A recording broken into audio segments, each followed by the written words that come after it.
नमस्कार दोस्तों, आप सभी का स्वागत है आपके अपने यूट्यूब चैनल संतोष गणित पर। दोस्तों, आज हम कक्षा 10 के गणित की किताब से अध्याय 9 जिस चैप्टर का नाम है त्रिकोणमिति के कुछ अनुप्रयोग, जिससे हम लोग ऊंचाई और दूरी भी कहते हैं। दोस्तों, इस चैप्टर को पढ़ने से पहले हम कुछ बेसिक जानकारी ले लेते हैं। देखिए, जैसे कि त्रिकोणमिति में सदैव समकोण त्रिभुज का प्रयोग किया जाता है। किसका? समकोण त्रिभुज का प्रयोग किया जाता है, जिसमें 3 भुजाएं होती हैं। कितनी भुजाएं? 3 भुजाएं होती हैं। और कौन कौन सी हैं? पहली भुजा है लंब, दूसरी कर्ण, तीसरी आधार। देखिए, आप इसमें किसी को भी लंब कर्ण आधार या लंब आधार कर्ण आगे पीछे कह सकते हैं, कोई दिक्कत नहीं है। मैटर यहां है कि जैसे ये समकोण त्रिभुज, ये कौन सा त्रिभुज है? समकोण त्रिभुज। इसे कहेंगे समकोण त्रिभुज। यह आपका जो त्रिभुज है समकोण त्रिभुज। समकोण त्रिभुज का मतलब यह होता है, समकोण त्रिभुज का मतलब क्या है इसको जानते हैं। ऐसा त्रिभुज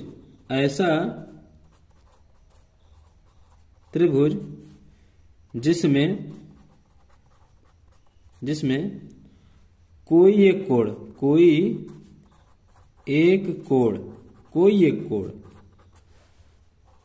90 अंश अर्थात 90 डिग्री 90 अंश का हो, उसे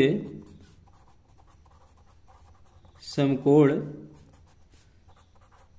त्रिभुज कहते हैं। इतना तो आप लोग समझ ही गए होंगे। अर्थात देखिए, अब 90 डिग्री होता कहाँ है? 90 अंश। देखिए, एक खड़ी लाइन, एक पड़ी लाइन। यहां हम लोग थोड़ा सा इधर साइड में समझ लेते हैं, या फिर इधर देख लीजिए। जैसे हमने ये कोई लाइन खींची खड़ी, एक पड़ी लाइन। ध्यान समझिएगा, यहां से यहां तक का जो कोण बन रहा है, ये कितना हुआ? 90 डिग्री यानी 90 अंश का।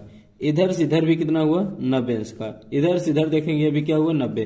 अर्थात चाहे कोण ऐसे बने, यहां 90 अंश, चाहे इधर से इधर बने, ये भी कितना है? 90 अंश। चाहे इधर से इधर से इधर बना, तो ये भी तो है ना। एक खड़ी एक बड़ी लाइन पे जहां उनका ज्वाइंटेशन होता है, वहीं कितना इसका कोण बनता है? 90 डिग्री। चलिए, अब हम लोग अपने आ जाते हैं चैप्टर में। 3 भुजाएं होती हैं, लंब कर्ण आधार। अब लंब कर्ण आधार कौन कौन सी हैं? देखिए, पहला नंबर हम कर्ण के बारे में जानते हैं। कर्ण कहते किसे हैं? तिरछी, कौन सी? तिरछी भुजा को कर्ण कहते हैं।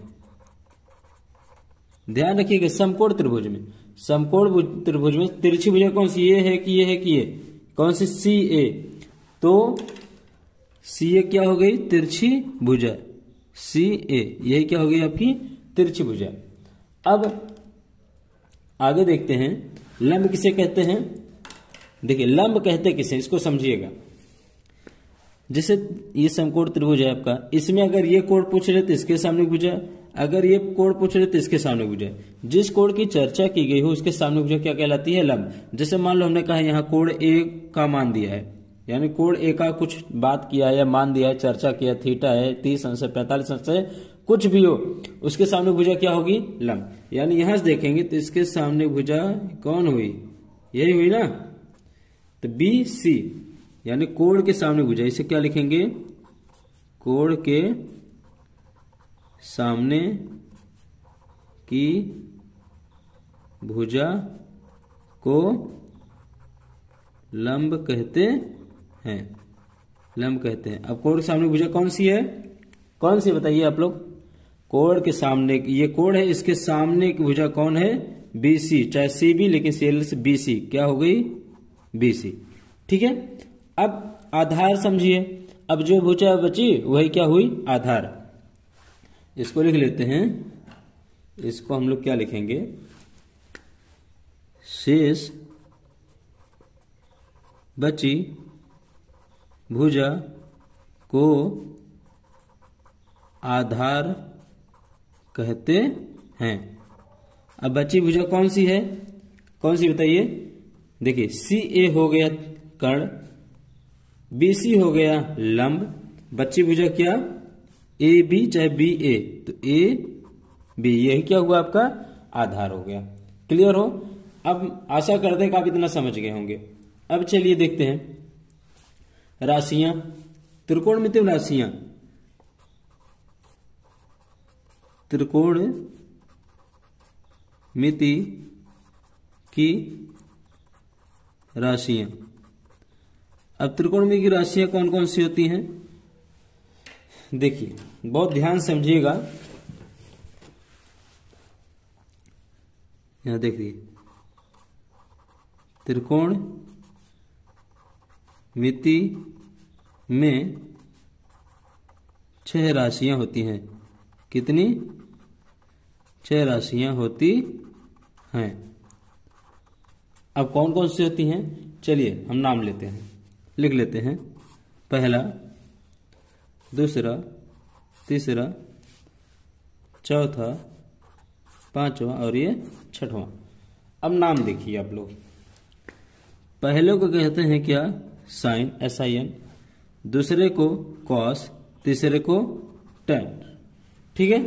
चौथे को कहते हैं कॉट, पांचवे कहते हैं सेक और छठवें कहते हैं क्या, कोसेक। लेकिन इस समय इनका कोई मतलब नहीं है, ये सिर्फ अंग्रेजी के अल्फाबेट हैं, अक्षर हैं। SIN, COS, TAN, COT, SEC, COC, SC। देखिए इनके बाद इनके साथ कोई न कोई कोड लगा हो, कोई न कोई क्या लगा हो, कोड। जब तक कोई कोड ना रहेगा इनका कोई मतलब नहीं है। साइन लिख दिए, आप इसे SIN पढ़ेंगे, इसे COS पढ़ेंगे, ठीक है ना। ये डिपेंड करते हैं किसी न किसी कोड के ऊपर, किसके ऊपर, किसी न किसी कोड के ऊपर डिपेंड करते हैं। थीटा का मान यहां समझिएगा, थीटा का मान कुछ भी हो सकता है। थीटा का मान कैपिटल लेटर में BC, कुछ भी X, Y और Z, कुछ भी हो सकता है थीटा के स्थान पर। या फिर कोई चिन्ह हम लोग लिखते हैं, जैसे थीटा के बाद थीटा का स्थान पर और क्या लिख सकते हैं, थीटा के स्थान पर क्या लिख सकते हैं हम लोग, देखिएगा थीटा के स्थान पर क्या लिखा जा सकता है। थीटा के स्थान पर लिख सकते हैं हम लोग कोई चिन्ह, जैसे ये क्या है, साइन। और अब आगे बढ़ने का मतलब ये है भुजाओं में संबंध। देखिए त्रिकोणमिति में बहुत से महत्वपूर्ण चैप्टर है। देखिए भुजाओं में संबंध। भुजाओं में संबंध का मतलब क्या है, भुजाएं कौन कौन सी हैं, लंब, कर्ण और क्या, आधार। 1 2 3 भुजाएं हैं। अब लंब, कर्ण और आधार में संबंध देखते हैं। देखिए जब साइन के बराबर निकालना हो, या कॉस या फिर टैन या फिर कॉट या फिर सेक या फिर कोसेक के बराबर, कुछ नहीं करना है। Sine theta, cos theta, tan theta, cot theta, theta theta सब लगा लेते हैं, बराबर कर लेते हैं। देखिए इसका एक सीधा सीधा शॉर्टकट सूत्र क्या होता है, सूत्र यह है LAL, KKA, लाल बटे कका। L का मतलब होता है क्या, लंब, के A का मतलब होता है आधार और K का मतलब होता है कर्ण।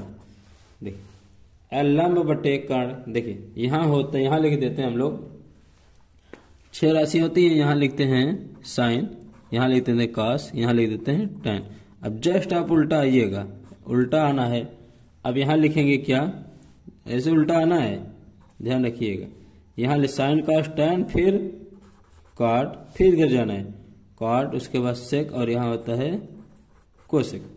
जब साइन के बराबर मान निकालना तो साइन का बट्टा साइन बराबर साइन थीटा बराबर होगा लंब बटे कर्ण, L बटे के, L बटे के यानी लंब बटे कर्ण। कॉस थीटा बराबर कॉस, देखिए आधार बटे कर्ण, तो यहाँ आधार बटे कर्ण। और टैन थीटा टैन लंब बटे आधार, लंब बटे आधार। समझ आ रही बात। अब देखिए फिर नीचे से ये कॉट, काट के बराबर निकलन, तो जस्ट लिखा उल्टा है, लेकिन यहां लिखेंगे कैसे, सीधा आधार बट्टे लंब, यानी आधार का बट्टा लंब सेक थीटा। सेक थीटा का मतलब कर्ण बटे आधार, यहां उल्टा दिख रहा है लेकिन हम लोग लिखते समय सीधा लिखेंगे कर्ण बटे आधार, यानी कर्ण बटे आधार। कोसेक का क्या लिखेंगे, कर्ण बटे लंब, कर्ण का बटा लंब। अभी देखिए इसमें एक पॉइंट आप लोग नोट करिएगा, देखिए बहुत सटीक चीज है, जल्दी ध्यान नहीं देते, देखिए ध्यान से समझिएगा। साइन को उल्टा होता है कोसेक और कोसेक उल्टा होता है साइन, ठीक है। और कास का उल्टा होता है, कास को उल्टा सेक, सेक उल्टा कोसेक। टैन को उल्टा होता है कॉट, काट को उल्टा टैन, ठीक है। जैसे यहाँ साइन बराबर लंब बटे कर्ण, अब देख कर्ण बटे लंब किसका होता है, कर्ण बटे लंब कोसेक का। ध्यान समझिएगा, ये ऐसे यहां से ऐसे समझिएगा, ये इसका उल्टा होता है और ये इसका उल्टा होता है, समझ रही बात। अब फिर ध्यान समझिएगा, कास का उल्टा सेक, कास का उल्टा सेक, देखिए कास आधार बटे कर्ण है, यहाँ कर्ण बटे आधार, और सेक उसका उल्टा होता है, टैन इसका उल्टा होता है, और टैन काट उसका उल्टा होता है। बात समझ में आ गई।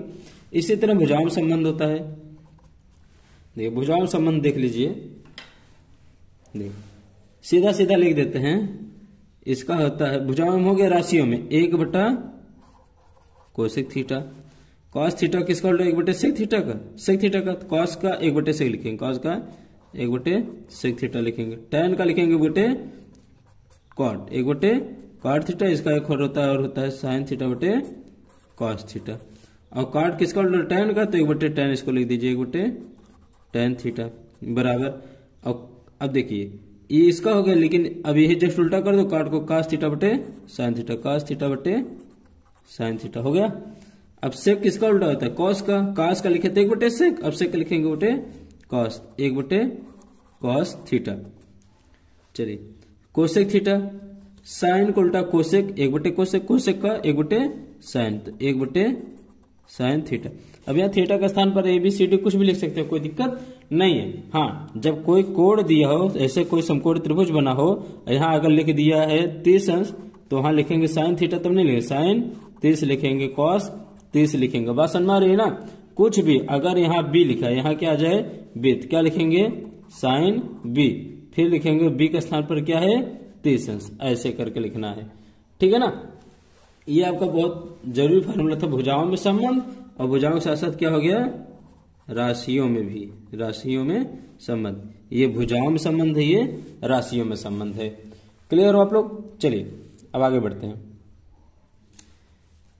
जब समकोण त्रिभुज की बात हो ही रही है, तो एक हम लोग जानते हैं पाइथागोरस प्रमेय, पाइथागोरस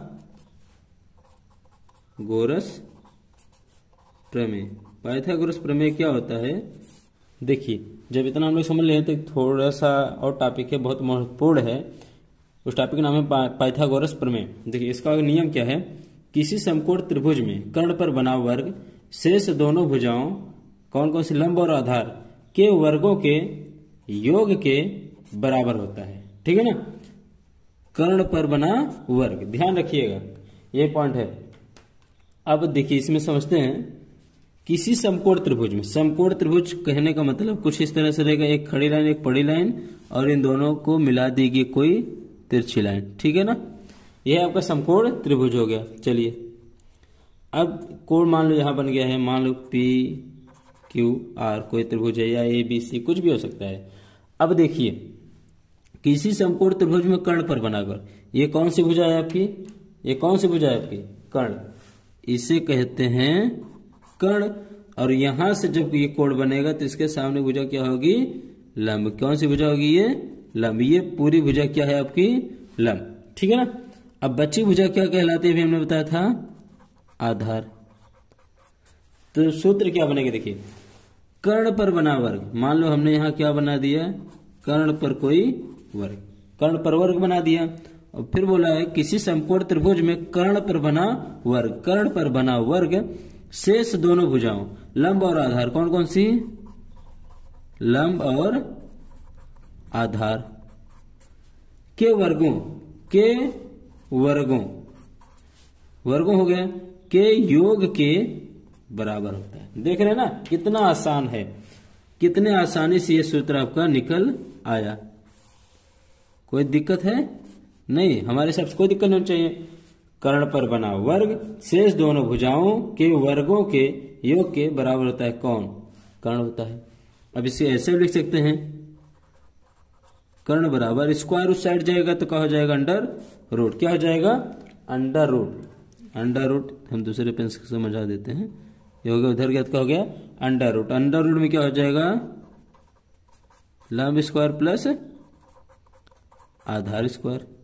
करने में स्क्वायर उस साइड गया, करने में ऐसे भी कुछ लिखते हैं। अब इसे पक्षांतर करके हम लोग बहुत से सूत्र निकाल सकते हैं। लंब स्क्वायर बराबर ये कर्ण स्क्वायर प्लस आधार उधर जाएगा तो माइनस आधार स्क्वायर, यानी लंब स्क्वायर बराबर ये। फिर आधार बराबर निकालेंगे तो कर्ण स्क्वायर माइनस ये लंब उधर जाएगा तो माइनस लंब स्क्वायर। ऐसे करके देखिए, जैसे लंब स्क्वायर बराबर हमें निकालना है तो ये उधर कर्ण स्क्वायर है, थोड़ा हम पलट के लिख देते हैं। ये कर्ण स्क्वायर उधर है ही, ये प्लस आधार उधर गया तो क्या होगा? माइनस आधार स्क्वायर। ठीक है। जब आधार स्क्वायर बराबर निकालेंगे, आधार स्क्वायर बराबर तो उधर कर्ण स्क्वायर है ही, यानी बड़ी भुजा में से छोटी वाली। अगर आधार का पूछे तो लंब घटा दीजिए, लंब पूछे तो आधार को घटा दीजिए। माइनस अभी आधार पूछ रहा है तो लंब को घटा दीजिए, लंब का स्क्वायर। देखिए हो गया क्लियर।